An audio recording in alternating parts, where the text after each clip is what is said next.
All right, Larry Krueger here from the Pig in a Pickle Krug Show with a little 49er video.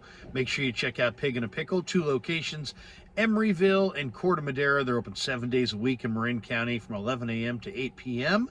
And they are open Wednesday through Sunday in Emeryville, inside the Emeryville Public Marketplace. Pig in a Pickle, the best barbecue in all of Northern California. All right. We are down here in Santa Clara today, getting ready in the parking lot, getting ready to go into check out 49er OTAs week number 2. And we do actually have some news coming out in Ninerland. The first news is courtesy of John Lynch, who went on Sirius XM on Wednesday and talked a little bit about Brock Purdy. And Brock Purdy has begun to throw following his surgery. And according to John Lynch, he says, we are incredibly encouraged by Brock and by how he looks. So obviously they're hoping to have him back by training camp.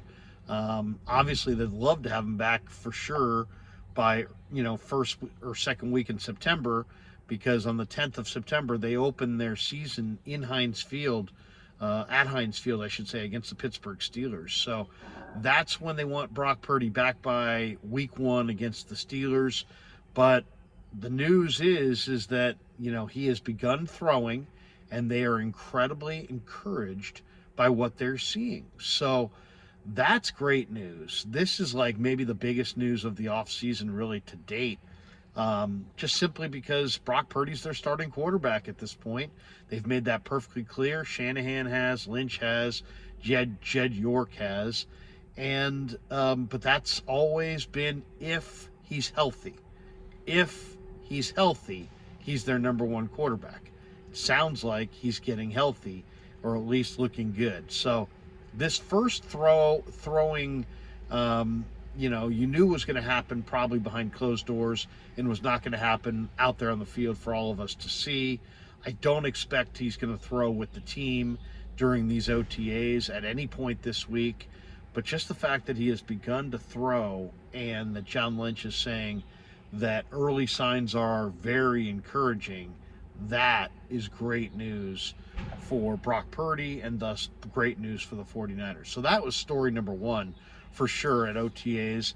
And we'll see exactly, what we get out of practice, but that's the biggest story.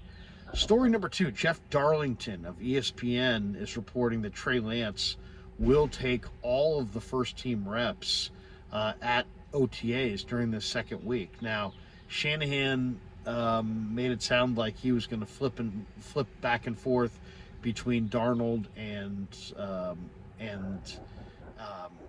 Lance as far as who was going to get the reps, who was getting the first team reps, who was getting the second team reps.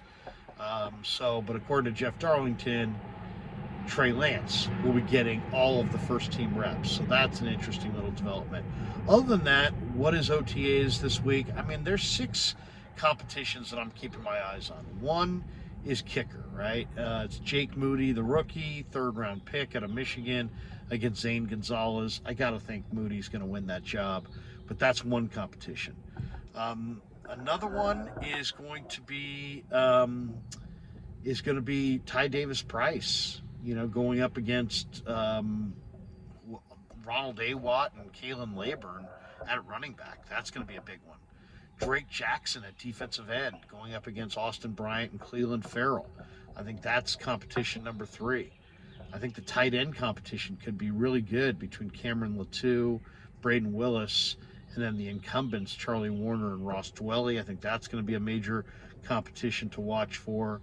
The wide receiver competition. I mean, Ronnie Bell looks so good in the rookie OTAs. He looks so good in the rookie minicamp and then the first round of the OTAs. He catches the ball exceptionally well. I thought Tay Martin, looked bigger and stronger. So that competition for maybe one spot between Ronnie Bell, Ray McLeod, and Tay Martin, I think that could be a fierce competition to watch. And then there's the competition at linebacker. I mean, the Niners are loaded at linebacker. Demetrius Flanagan-Foles competing most likely against D. Winters and Jalen Graham for a linebacker spot. I mean, we're going to see these things all get solved on the field during camp, during training camp this summer, and during the preseason in August. But those competitions are going to be fun to watch. So to me, as far as what am I really looking for today in the OTAs, I'm looking for a couple things. One, I was just totally floored by how good Ronnie Bell has looked in the OTA first round and in the rookie minicamp right after the draft. And I'm looking to see if he can keep that going. I mean, this guy catches everything. Everything that is in the vicinity of his hands, he catches. And man, I didn't think much of him, but then when I read the report that his father is a wide receiver coach, a college wide receiver coach, you can see, I mean, this guy's a high-end player. I mean, you can see that all the nuances of the position that elude many, many rookies are just old hat to Ronnie Bell. So I'm expecting Ronnie Bell to continue to look awesome. That's one of the things I'm really looking for. Can Ronnie Bell continue to look really, really good?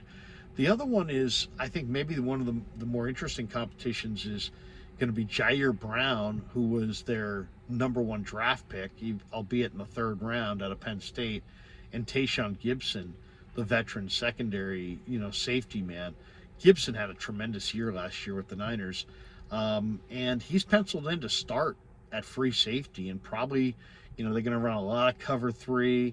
That means he's going to be, the deep center fielder. He's got a lot of ability to make interceptions down the field.